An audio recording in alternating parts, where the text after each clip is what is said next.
জন্মায় পৃথিবী তাকে পাপী করে দেয়। আর ওদের কথা, ঈসা আমাদের জন্য জীবন দেওয়ার কারণে আমরা সব পাপী হয়ে গেছি।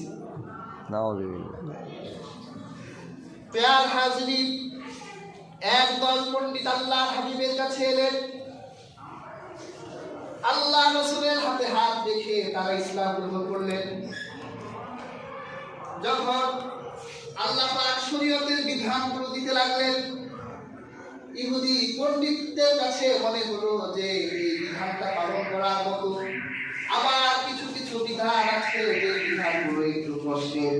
তখন পণ্ডিত জ্ঞানী মানুষ চিন্তা করলো, কুরআন তো আল্লাহর কিতাব আর বাইবেল তো আল্লাহর কিতাব, তাহলে আমরা যেহেতু জ্ঞানী, কুরআনের কিছু আয়াত মানব আর বাইবেলের কিছু আয়াত মানব, এইভাবে জীবন পরিচালনা করব। আল্লাহ পাক আয়াত নাযিল করলেন, ইয়া আইয়ুহাল্লাযীনা আমানু দুখুলু ফিস-সিলমি কাফাহ ওয়া লা তাত্তাবিউ খুতুওয়াতিশ শাইতান ইন্নাহু লাকুম আদুউম মুবিন। আল্লাহ পাক বলল, ইসলাম গ্রহণ করলে পুরোপুরি ইসলামে ঢুকতে হবে। আংশিক ইসলাম মানবা, আংশিক বাইবেল মানবা, আংশিক গীতা মানবা, আবার ইসলাম মানবা, রামায়ণ মানবা, সব মানবা, একসাথে হবে না। যদি তোমাদের মুসলিম হতেই হয় আর ইসলাম গ্রহণ করতেই হয়, পুরোপুরি ঢুকে যাও। আত্মসমর্পণ করলে পুরোপুরি আত্মসমর্পণ করো।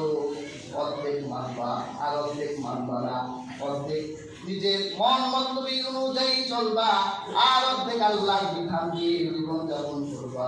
সেটা আমি আল্লাহর কাছে গ্রহণযোগ্য হবে না। কি বলে? আপনার বাচ্চাকে স্কুলে ভর্তি করবেন, চিন্তা করলেন একসাথে 2 স্কুলে পড়াবো, ভর্তি নিবে? পড়তে চাইলে এক স্কুলেই।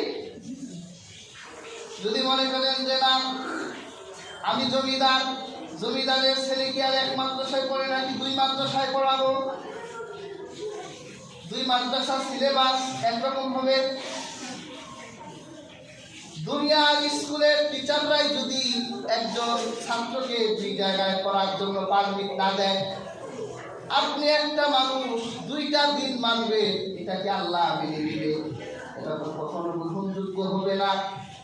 আর যারা এই কাজগুলো করে তারা আখিরাতে ক্ষতিগ্রস্ত অন্তর্ভুক্ত হবে।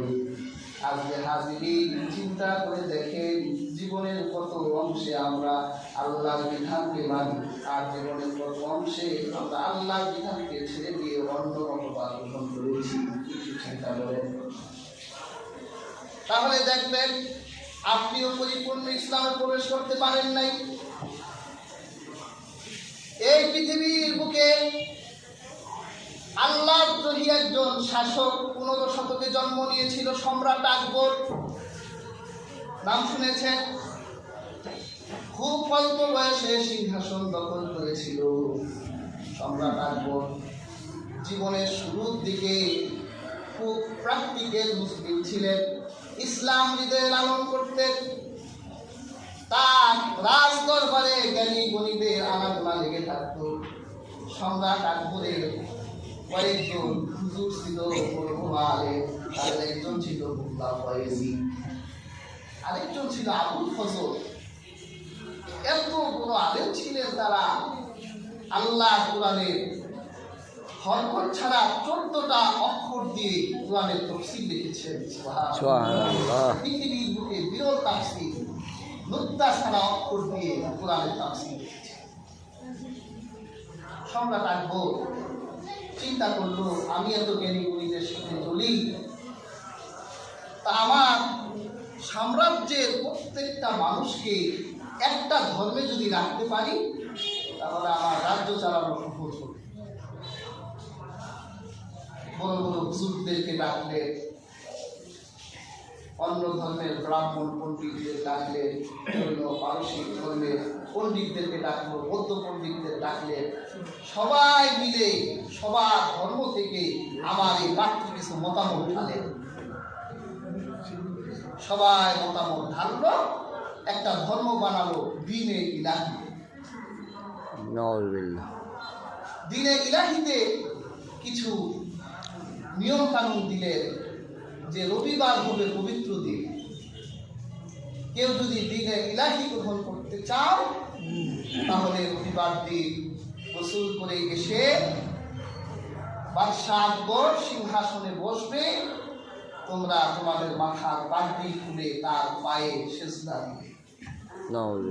তারপর তিনি হাতে ধরে উঠিয়ে দ্বীনে ইলাহির দীক্ষা দিয়ে দ্বীনে ইলাহির অনুসারী বানিয়ে দিলেন। ইসলামের কিছু বাণী নিয়েছে, হিন্দু ধর্মের কিছু বাণী নিয়েছে, তারপর খ্রিস্টানদের কিছু বাণী নিয়েছে, জৈন মানুষের সব বাণী মিলাইয়া একটা বাণী বানাইছে। আর আল্লাহ বলে ধর্ম কয়টা? একজন আরেকজনের সাথে দেখা হলে আমরা কি বলি? আসসালামু আলাইকুম।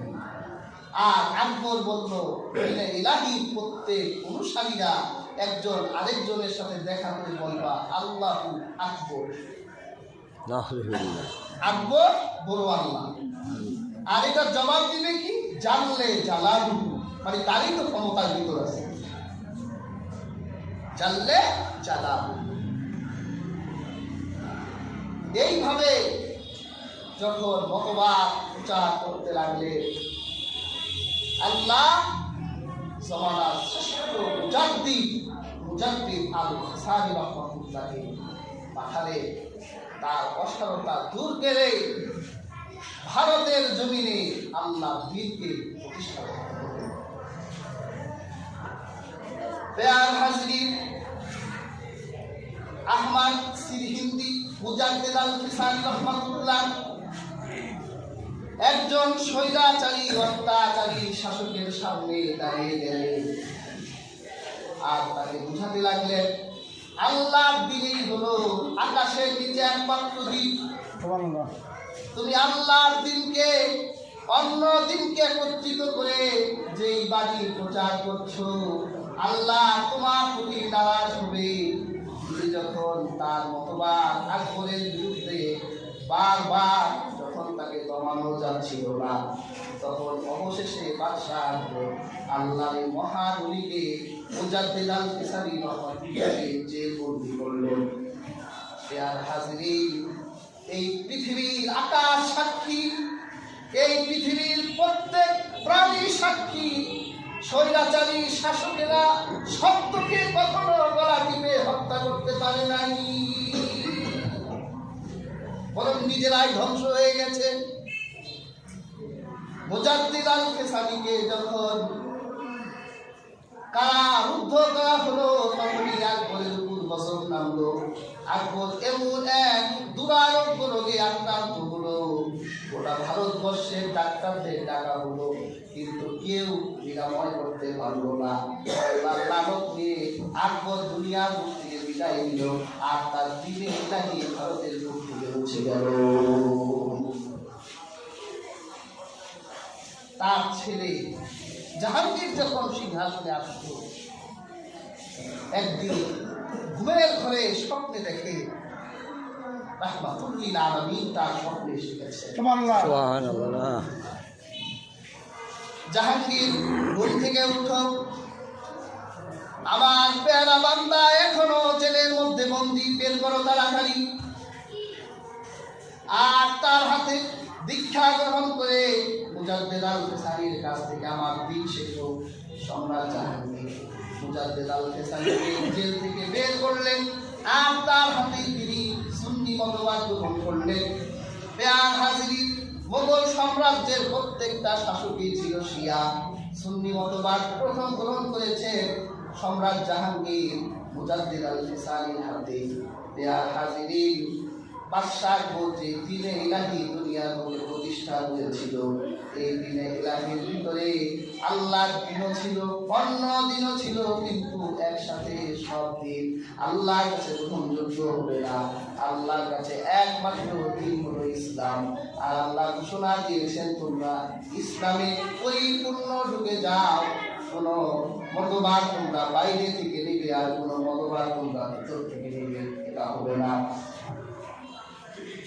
হাজিরিন, আমরা দাবি করি আমরা মুসলমান, আমাদের ঈমান আছে, কিন্তু এই জীবনে এমনও অনেক কাজ করছি যে কাজগুলো করার কারণে আমাদের ঈমান ভেঙে যাচ্ছে। আমরা তো সবাই ওযু ভঙ্গের দোয়া জানি, ওযু ভঙ্গের কারণ জানি, ওযু ভঙ্গের কারণ কয়টা শিখায় না? তা আমরা বলি ওযু ভঙ্গের কারণ 7টা। এই 7 কাজ করলে ওযু ভেঙে যায়, কিন্তু কখনো কি শুনেছে যে ঈমানও যে ভেঙে যায়? ঈমান ভাঙার কারণ কি? ওযু ভেঙে গেলে ওযু যেমন করতে হয়, ঈমান ভেঙে গেলে আবার ঈমান আনতে হয়। ঈমান যে আমাদের কবে ভেঙে গেছে, কিছু কিছু কাজ করার জন্য আমরা